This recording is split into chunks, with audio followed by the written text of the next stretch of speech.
Everyone can accept that we as individuals have so much curiosity about reading materials related to suspense, mystery, thriller, or stuff that make us sit on the edge of our seats. I myself am no exception to this, so by recommendation of my friend, I tried reading a particular manga which displays all those stuff I like, and adds to that it shows the issues prevailing in the society and issues people are experiencing which might not feel grandeur if we look at them from the outside, but as we delve deep we kind of start to understand the scale of things, and even the simplest of topics like friendship, compassion and self-expression which earlier felt only existed on surface level start to show the levels of deepness they contain among themselves.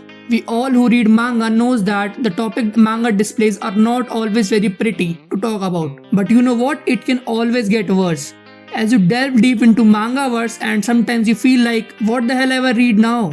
And the same feeling I got when I read the manga. The manga is well known according to me, so I thought why not discuss and analyze the story and give you my opinion on certain highlighted topics in the series. And encourage people to read the manga if you haven't, and encourage people as a whole who don't read manga and source materials and give it a try and experience this part, as not all source materials are made into anime and there are hidden gems which don't get the recognition it deserves. So after all this blabbering and a long as intro, let's start. The story begins with a girl named Mizuki who is very silent, non-social and thinks that she doesn't belong anywhere. This may very well part of her upbringing, as she has a controlling mother who always push her values onto her, try to control her whether in terms of school or her future. In the first chapter we get hit with a strong plot point that Mizuki killed her best friend named Mako for some argument she had with her, and she confessed the murder in front of the police without any hesitation, which seems very confusing as we as readers don't have any prior information about the incident.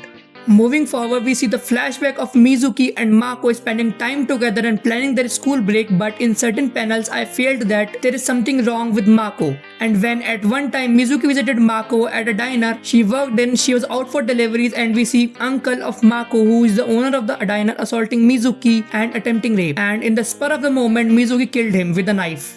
After Mako found about the incident, they tried to dispose the body, and we find that all these things have been happening with Mako as well, as she was his niece, which made Tori very creepy.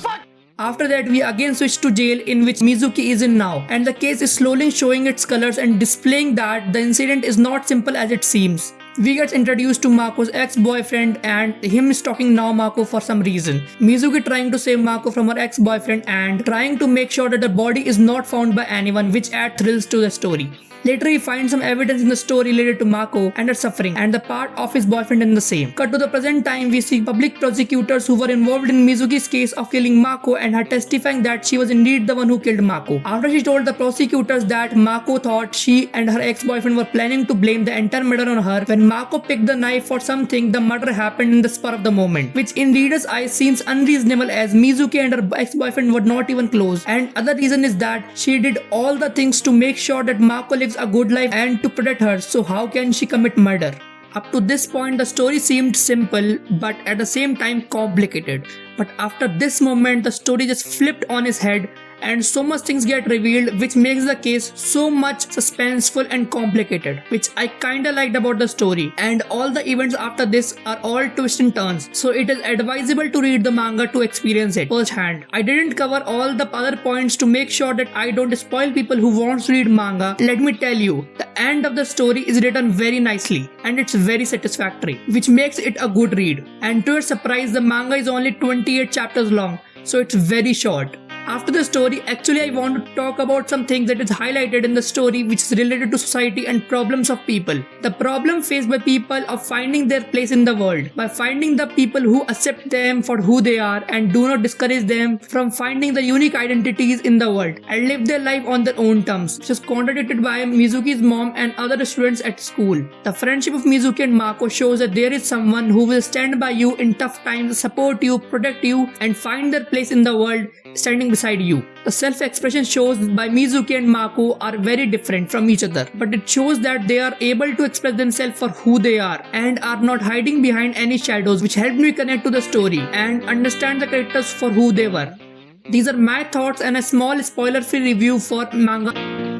According to me, people who are not of certain age or not having the mental capacity to absorb the topic discussed in the video and in manga should not read it. Otherwise, I think people should try to give this manga a chance. Let me tell you, there are some panels which are not recommended for a small age group, so keep that in mind.